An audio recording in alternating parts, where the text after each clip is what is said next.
Content warning. Episodes of Grey Matter may contain themes and depictions of extreme mental illness, traumatic bodily harm, and death.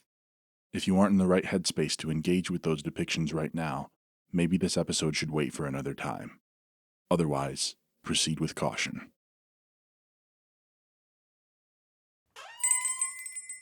Hey there! Welcome to Grey Matter Video, the only video store where the box art won't make your parents blush.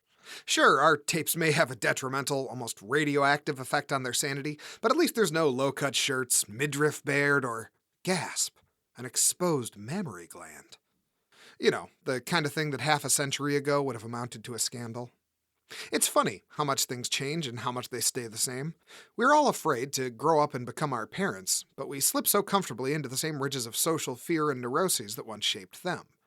But are we destined to repeat the mistakes of the past? Or is the trauma of repetition something we consciously choose? Does our heredity decide who we are? Or are our genetics simply a blueprint that can be crumpled up and thrown away?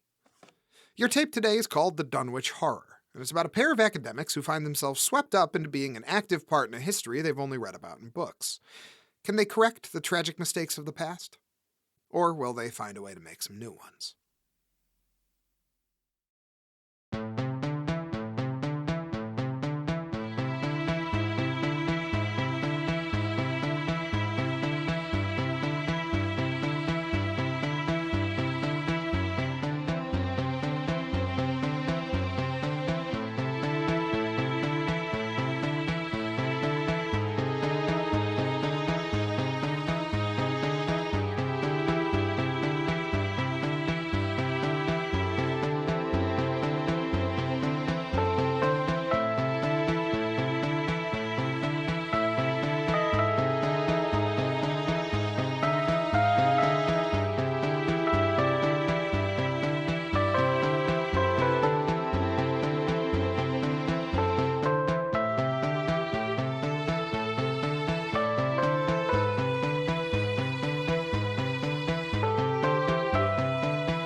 The Dunwich Horror. Written and directed by Jonathan Inbody and adapted from the novella of the same name by H.P. Lovecraft.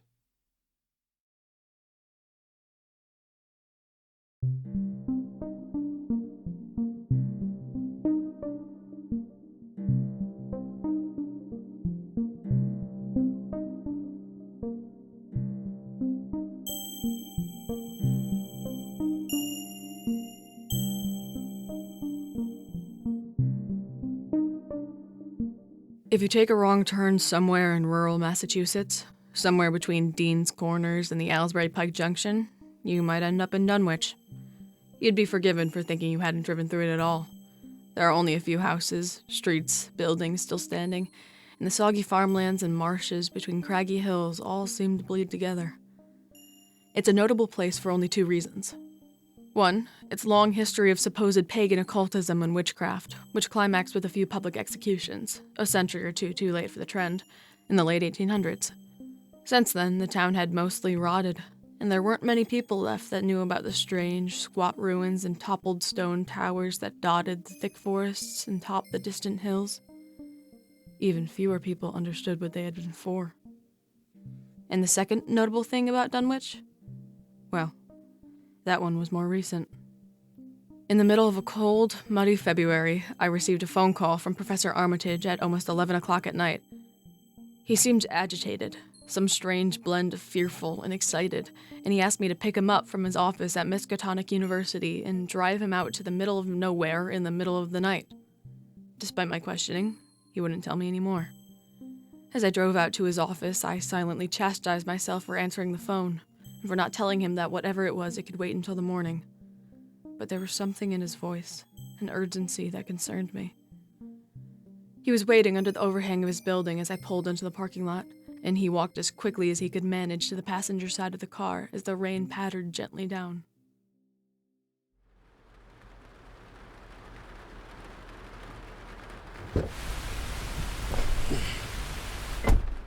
I'm glad you got here so quickly. You said it was urgent. It is.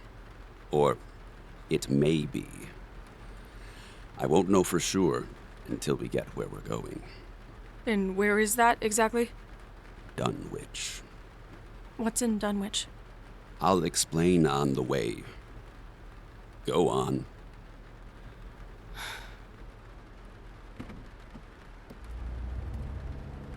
You're sure this couldn't wait? It's a 45-minute drive, and it's 11:30 already. Do you trust me, Mr. Morgan? Yes. Then trust me. Do you know Wilbur Whately? Only by sight and reputation. Tall, kind of wrong-looking, right? That's him. That's, he didn't do something, did he? I know there have been complaints. Is he in Dunwich? Not at the moment. He broke into the library tonight, got into a fight with a security guard. I think he was after the book. Oh, that one he's so fond of? The one you won't let him take out? You heard about that, did you? People said you made a scene. The girl that works there, that, Sandra, she said you bruised her wrist pulling her hand away. I know the book's valuable, and I know Whately's strange, but it did seem like an overreaction. People have been talking, Professor. Dean Halsey wants to bring you into the board and force a retirement. I mean, I can grade your papers and collate your research, but this is all going too far. It's making me look bad to be your adjunct. Like I'm guilty by association. I'm sorry, Morgan. I didn't mean to. But if there's one thing I cannot allow, I cannot let Wilbur Whately get his clammy hands on a complete copy of the Necronomicon. I phoned ahead to Harvard. Apparently, he called about their copy last week. Something about page 751. Professor. That book has power, Morgan. Power I don't understand. The kind that needs to be respected. Feared. It's just a book. Rare, valuable, yes, but not magic. You shouldn't be any more afraid of it than a moth-eaten copy of the King James Bible. If the God of King James was real, it would be wise to be afraid. Fine, whatever. Let's say the book is magic. What in the hell is Weird Whately going to do with it? I don't know, but I have ideas. The Whateleys have their own copy, you know, but it's incomplete. Wilbur's grandfather hid it away when the people of Dunwich burned his father. After I stopped him from getting access to the book, I came to Dunwich to start digging. He'd always frightened me, and I never knew why. But the people there, they've got stories. There's rumors about his family, of creatures in the hills, rituals at the stone circles, and human sacrifice. That's why his great-grandfather was killed. Armitage, are you seriously arguing that this is the one time a witch trial actually got it right? God, no. They were lucky the burning stopped him at all. You know what this sounds like, don't you? Yes, the beginning of a horror story. No, it sounds like a campaign of targeted harassment against a poor, uneducated family and against the one member of that family that's trying to better himself through education. Of course he wants to read the book if his family has a history with it. Who cares if they pray for the harvest every year? Who cares about gossip from local yokels? Honestly, this kind of thing is beneath you, Armitage. Have you ever talked to Wilbur? Or looked at him? Up close? Not really. He's kind of off-putting, right? A little too angular, a little too intense. How tall would you say he is? 6.5 feet. Try 7 3/4. How old do you think he is? 22. Town records in Dunwich place his birth at 13 years ago. Well, that's impossible. The records have to be wrong. I talked to the man that delivered him. He said Old Man Whately, Wilbur's grandfather, came and got him one night at the corner store in town. Said his daughter Lavinia was about to give birth. I guess the locals started in on the old man, asking him if he knew who the father was, or if she was going to give birth to a litter of piglets. Do you know what Old Man Whately told them? "I don't care what you think," he said. "If Lavinia's boy looked like his pa, he wouldn't look nothing like you'd expect. Y'all shouldn't think the only folks are the folks from round here. And let me tell you something. Someday, you folks are gonna hear a child of Lavinia's calling its father's name on top of Sentinel Hill." So, the doctor, he went with Whately back to their farm, but they were too late. The birth had already happened. He said Lavinia was in bad shape. Her insides all torn up, feverish and talking nonsense. He did his best, did what he could. She lived, but never quite moved the same. What does this have to do with Wilbur?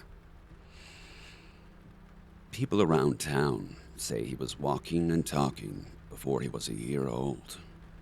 His head was already covered in thick black hair, and his eyes were wide and intense. Around the same time, the Whately's cows started to get sick. The old man kept buying more, but the size of the herd never grew.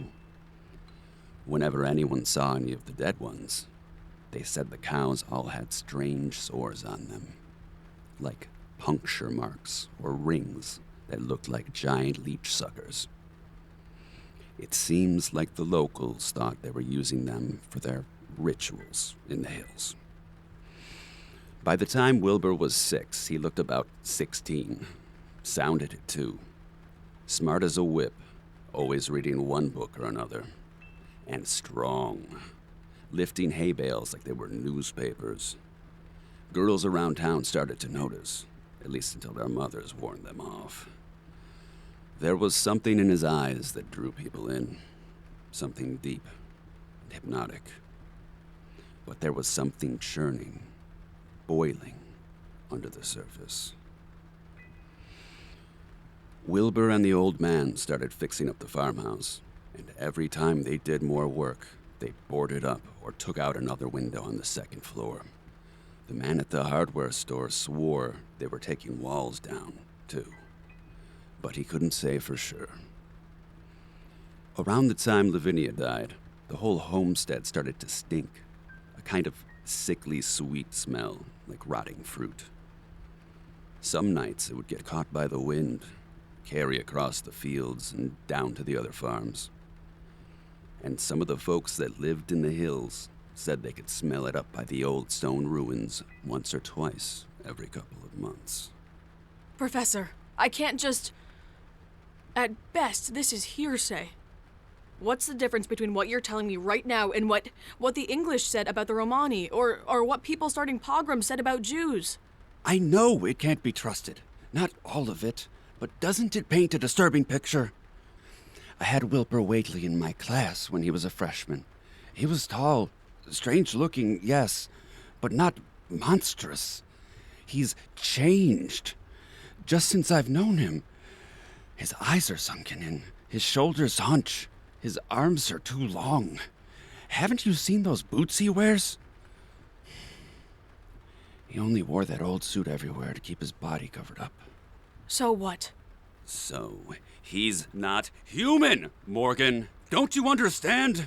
He's something else from somewhere else. The child of one of those things his family worshipped. I've read the Necronomicon. Do you know what it says? That there are old gods, creatures older than the universe that used to walk the earth, and that they want to pull the earth out of orbit and throw it into some black abyss. He's got something up there at the Whately house. Something his grandfather called out. And now that Wilbur's gone, it's fallen on us to deal with it. What do you mean he's gone?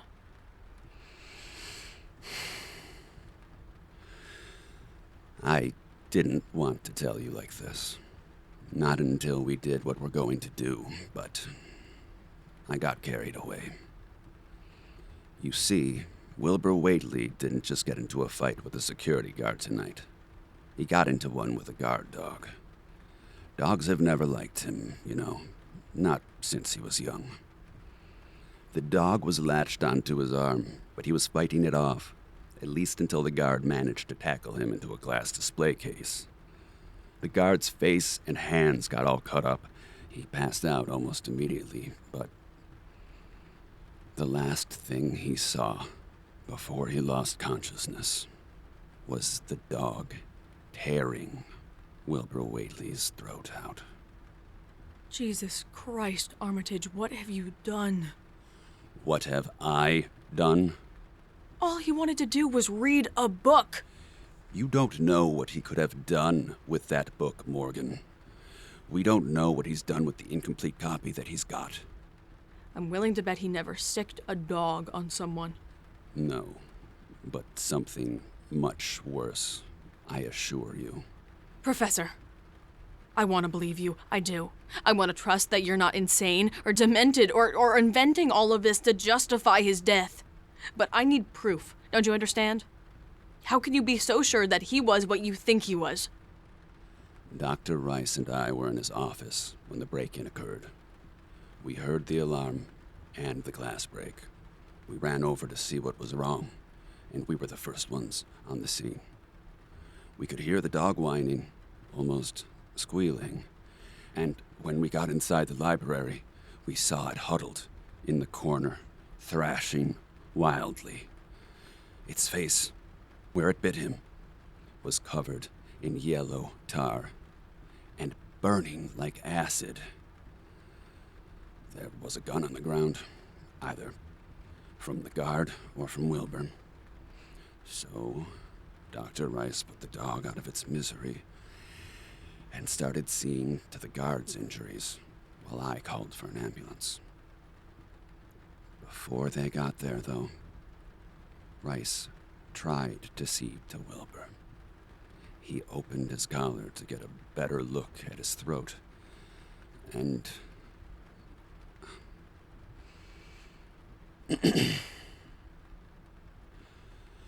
call Rice. Ask him what happened. You won't believe it if I say it. Are you sure you want me to? Because if what he says doesn't match up... Please, Morgan. You won't believe it from me. Fine. Can you hold my phone for me? He should be in the contacts. Right. There you go.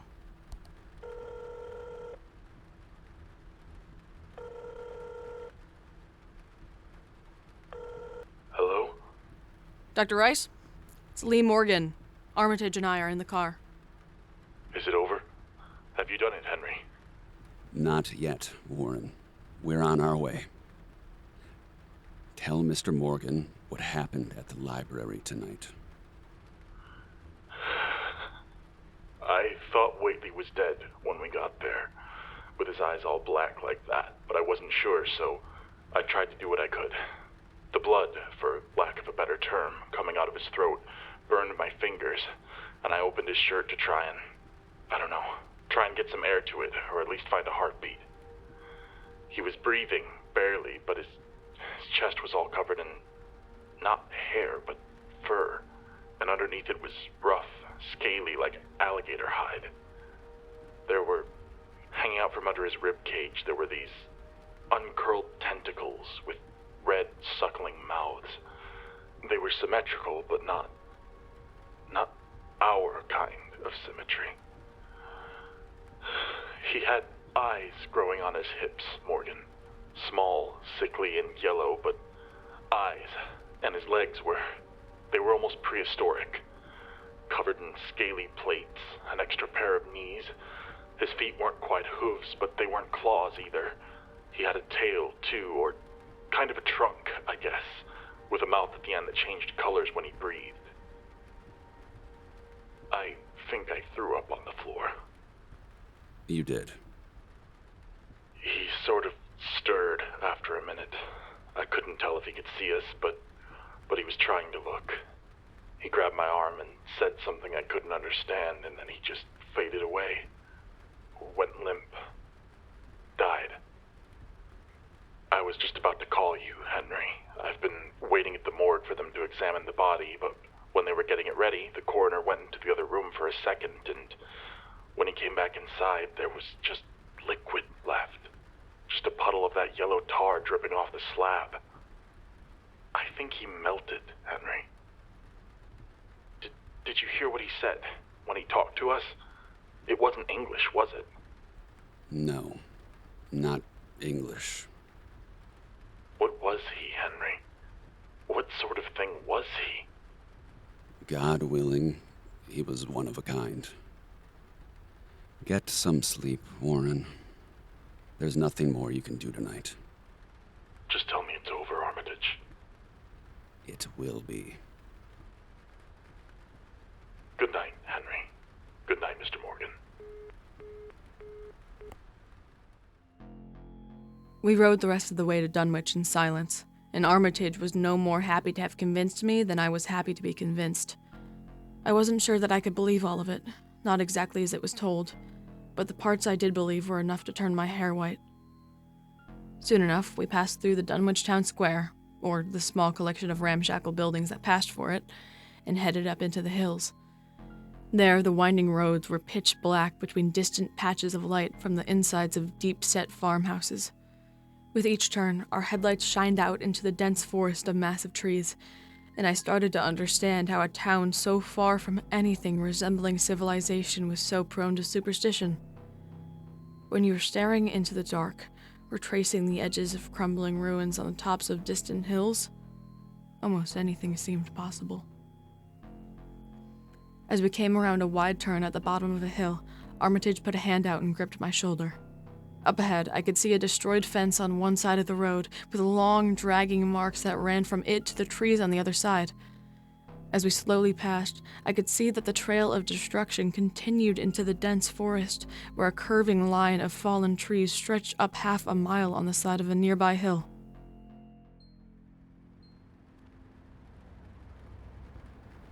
What do you think? A tornado? Stop a minute, Morgan. Look. Past the fence. Is that a farmhouse? Do you think? I can't see it from here. Not in the dark. It looks like the roof's collapsed. I don't see any lights. Maybe it was abandoned? Either way, no one's there now. Let's keep moving. We're getting close.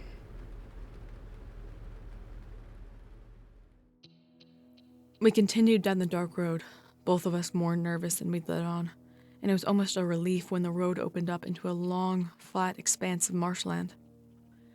And although it might have been my eyes playing tricks on me, it almost looked in the dark as though there was a long, dragging smear running through the mud and underbrush in the field, one that ran parallel to the road before turning inwards towards the other side and crossing over. When our tires rolled over a thick layer of dried mud at the exact point of the apparent crossover, I might have shuddered.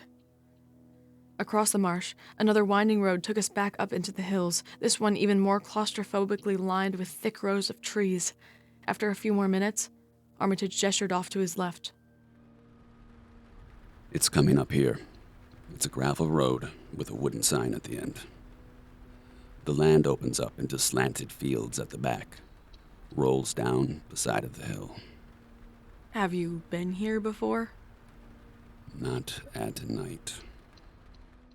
I slowed down and turned onto the narrow gravel road where he said, watching as the headlights lit up the ancient carved sign hanging at its end. Whately Farm, it read in crude, sharp letters, and the words seemed to rot the sign at their edges. How long had it stood there? Since before telephones? Before cars? since people were burned at the stake for being deformed, mentally ill, the wrong kind of religious. Even if Wilbur Whately wasn't completely human, even if he was something else, he didn't deserve to die like that. And invading his homestead before his body could even be buried made me feel like a vulture picking at a corpse. What about his grandfather, the old man? Will he be here? He died about 6 months ago. That's when Wilbur started acting erratic, getting desperate. There's a legend around here that whenever a Whately dies, the whippoorwills sing in rhythm with their final breaths, like they're trying to catch the soul up as it leaves the body. The birds were almost deafening the night the old man died. These people really have done a number on you. You know that?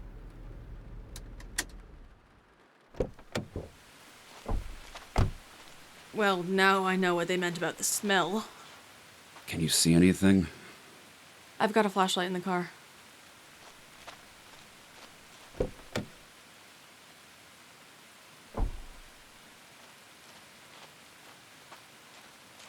There, that's better.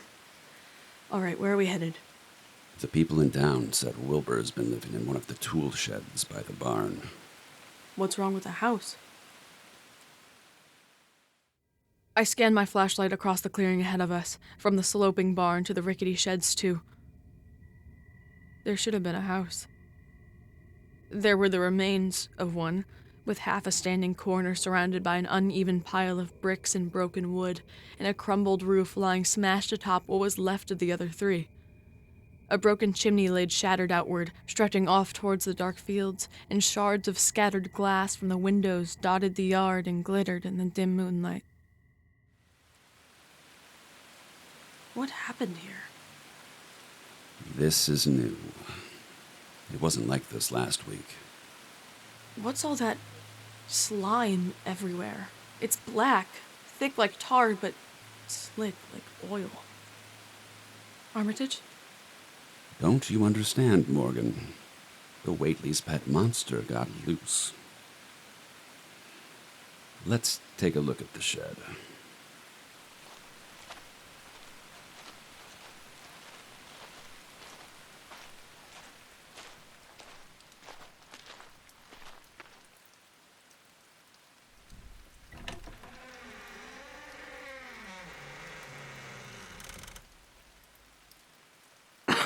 God, he lived in here? It was too small to keep the creature in. What about the barn? Maybe the walls weren't thick enough. Apparently neither was the house. Armitage rifled through the things on Wilbur's old desk as I looked around the cramped room with my flashlight. Aside from his work desk and a small cot, the only other thing inside was a dust-covered bookcase. My eyes scanned the titles. The Book of Ibon, the Sigsan manuscript, the lost pages of Skelos. If Wilbur Whately had been trying to commune with long-forgotten ancient gods or things older than the universe, if it could be done, he certainly had the tools to do it. I looked back at Armitage as he brushed aside a pile of charcoal drawings and raised up a small, leather-bound book with nothing on the cover. He flipped it open and looked inside, and as he started reading, I saw the color drain from his face. What is it? It's poetry.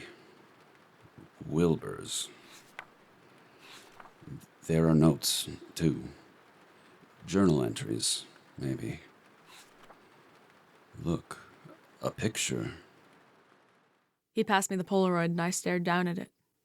There, a younger, more normal Wilbur stood next to someone that must have been the old man, and behind them a woman with pale skin and white hair sat on a porch swing. That must have been Lavinia. There was a certain resemblance. At least there's something for the next of kin. Yes, and no souls for the... I didn't hear the birds. What? When Lavinia died, and the old man, people said they heard the whippoorwills. But tonight, at the library, I didn't hear a thing. We have to go. Professor, wait! No! We've got to warn Rice that... A sudden flash of lightning lit up the black night around us. I could see the remains of the Whately house soaked in black sludge, our car parked at the side of the gravel driveway, in the tall, monstrous form of Wilbur Whately standing right in front of us. Armitage shouted in alarm, and Wilbur swatted him aside with one long arm, then looked up and made eye contact with me as I ran forward. I dove into his solid chest and bounced off into the mud, then sprang to my feet as he lunged towards me. His coat flared open, and the tight scarf wrapped around his neck swept up. I could see the outlines of tentacles rippling, teeming in the dark, just above two massive legs covered in glittering scales. He raised one above me, and 3 curved talons caught the moonlight. Wilbur staggered back, then turned and ran, leaving a trail of yellow slime behind him as he fled towards the darkness of the barn. I ran over to Armitage, still pointing his smoking revolver with a trembling hand, and as I helped him up, we heard the sound of the barn door swinging open. After a second, it was followed by the sound of retreating hoofbeats.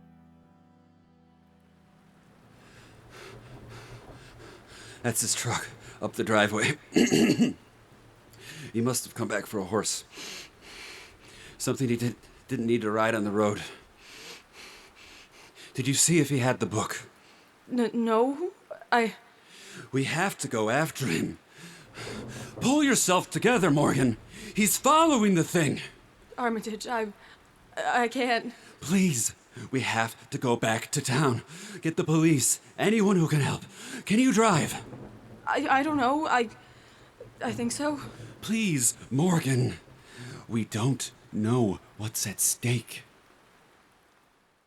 I helped Armitage into the passenger seat and got into the driver's side, then stared through the rain-streaked windshield at the Whately family farm. It seemed so sinister in the dark, so gothic and menacing. And Wilbur? He might as well have been Frankenstein's monster living in a tiny wooden castle.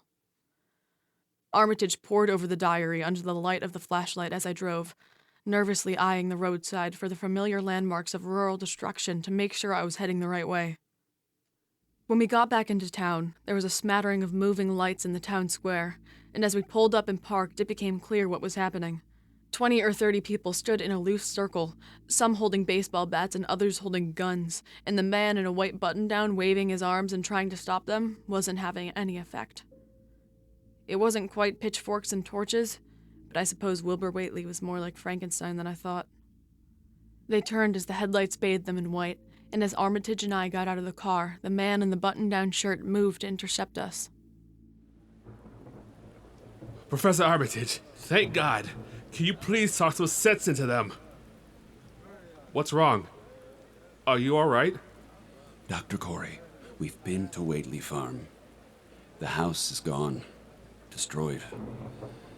Whatever he kept inside, it's loose.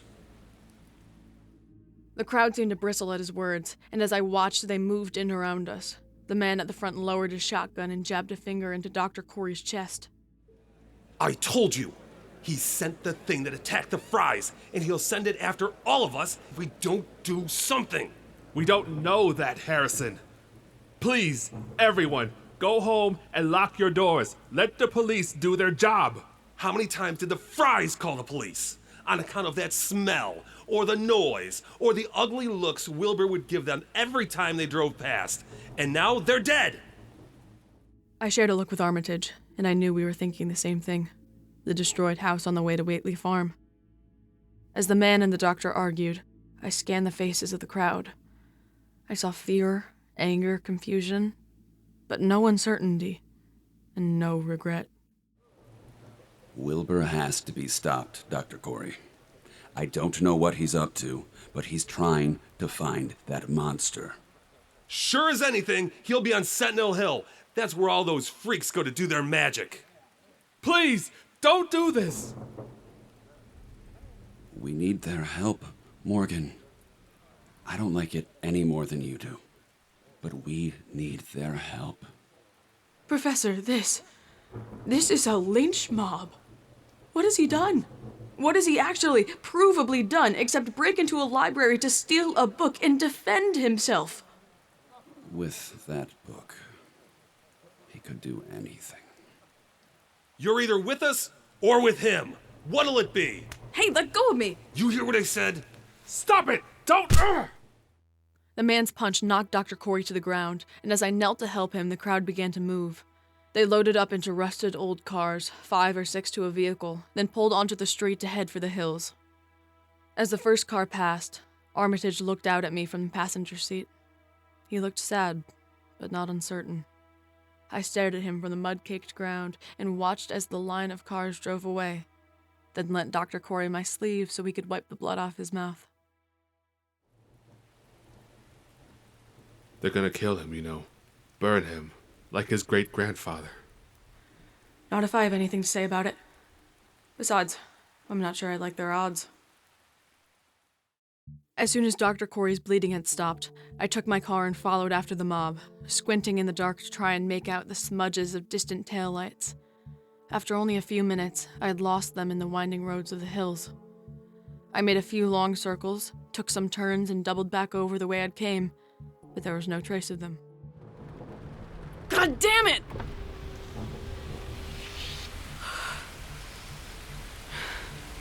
Okay, just think. There's gotta be some way to know. That'll do. I got out of the car and started running through the dense woods, following the sound of distant screams and gunshots. But when I emerged into the clearing at the top of Sentinel Hill, nothing could have prepared me for what I saw. In front of the circle of weathered stones and a collapsed altar, a massive, roiling shape twisted and bubbled in the dark as an impossible silhouette, lit only by the dim flashlights of the tiny figures surrounding it and flickering in and out of sight as if torn between this world and another. It was bulging, swollen, lashing out with boneless limbs and pulsing like a giant tumor. As I watched, a tree trunk tentacle lashed out and flipped a car, then plunged down to smash a fleeing man and shook the earth beneath it. I saw bullets flash as they burst against its thick, gleaming hide, and though the terrible, towering thing let out an ear-splitting groan, I didn't think they had heard it. It was a centipede, an octopus, a spider, a wriggling, beating heart, and a pulsing, folded brain. Just the sight of it cut me. Somehow, somewhere deep in my senses, and it was massacring them. A huge, barrel-shaped limb rose up and slammed down, crushing a pair of armed townsfolk, then pulled the gigantic mass forward through the tall grass until it rolled over more of the cars. The stench of it was overwhelming, sickly sweet like rotted fruit, and with each lurching motion, the squamous sound of its movement boomed out across the hills. I staggered forward, clutching my ears and frantically scanning the clearing for any sign of Armitage. But the closer I got, the more I could feel the thing's presence pushing me back. It was loathsome, repellent on a spiritual level, like putrid vomit pouring into the mind's eye. I could feel how wrong it was in the way it shook my bones. Lightning flashed. I froze, staring up at its illuminated form in horrified awe. And although the image only lasted a second, what I saw was burned into the backs of my eyes forever. I dropped to my knees. Distantly, a shape emerged from around the black silhouette of the towering thing and began to move towards me, quickly and deliberately. Whatever it was, it could take me. As it got closer, I recognized the form of Professor Armitage, half dragging one leg behind him. A red streak of slick blood on the side of his head gleamed in the moonlight, and when he reached my side, he collapsed into the grass. We can't fight it, Morgan. It doesn't... I know. Wait, what is that? By the ruins. Who is that? A tall shape rose on top of the cracked stone altar, a long coat rippling out in the furious wind. A flowing scarf caught the wind and tore away, and above the figure's powerful, inhuman legs, 2 extended arms lifted an oversized book. He has the Necronomicon. We're damned. We're all damned. The shape on the altar began to move, thrusting the book up into the air. He was shouting something. I could see his mouth moving, but I couldn't hear the words.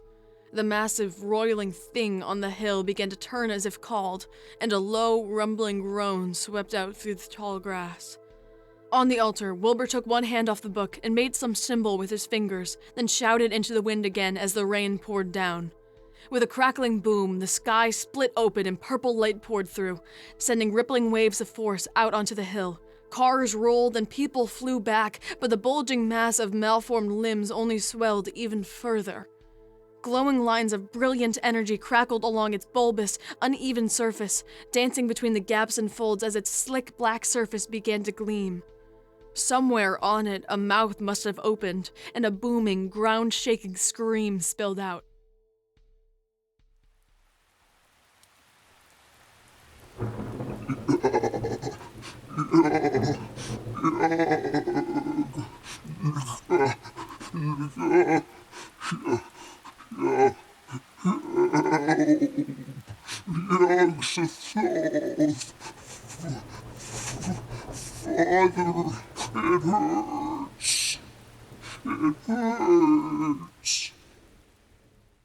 Then, suddenly, everything went silent. Blinding light consumed the massive thing, the ruins, the hill, the sky. For a moment there was nothing but light, and then, after a second, I felt the rain hit my face again. The night was pitch black and eerily quiet. All I could hear was the distant sound of whippoorwills. Armitage and I rose from the grass and looked at the peak of Sentinel Hill, but the only thing there were the crumbled ruins of a pagan temple and a circle of blackened, burning flesh 1/2 mile wide.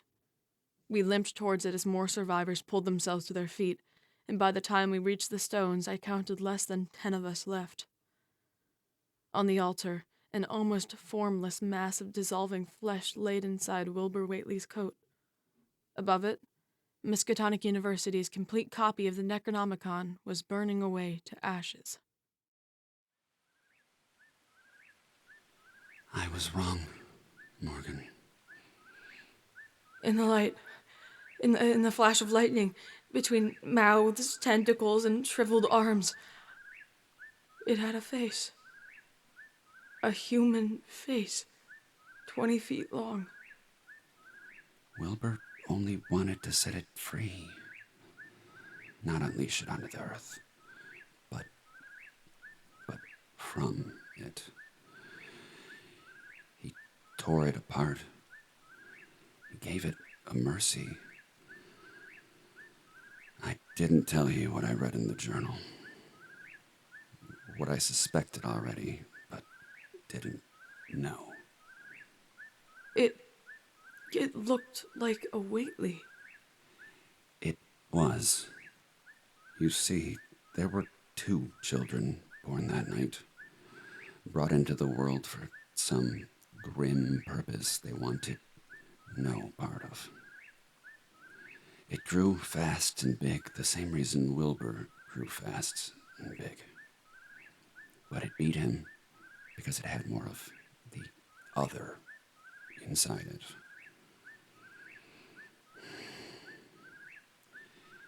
The old man didn't call that thing out, and neither did Wilbur.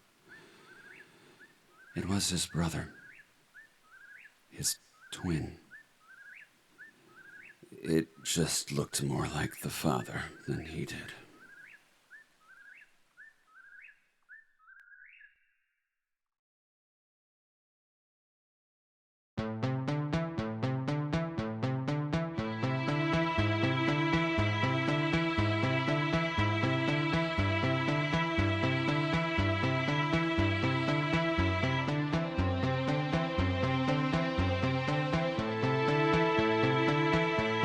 The Dunwich Horror was written and directed by Jonathan Inbody and adapted from the novella of the same name by H.P. Lovecraft. It was edited by Jeffrey Lavin, with music composed and performed by Samantha Hunt. Morgan, the narrator, was played by Charleston Harvey. Professor Armitage was played by Mark Bogumil. Dr. Rice was played by Oriana Quinn. Dr. Corey was played by Sean C. Sanders, and Eric Miller played the mob leader. Gray Matter is a Word Search Media production. Any similarities to real people, places, or things is purely coincidental. Be kind. Rewind.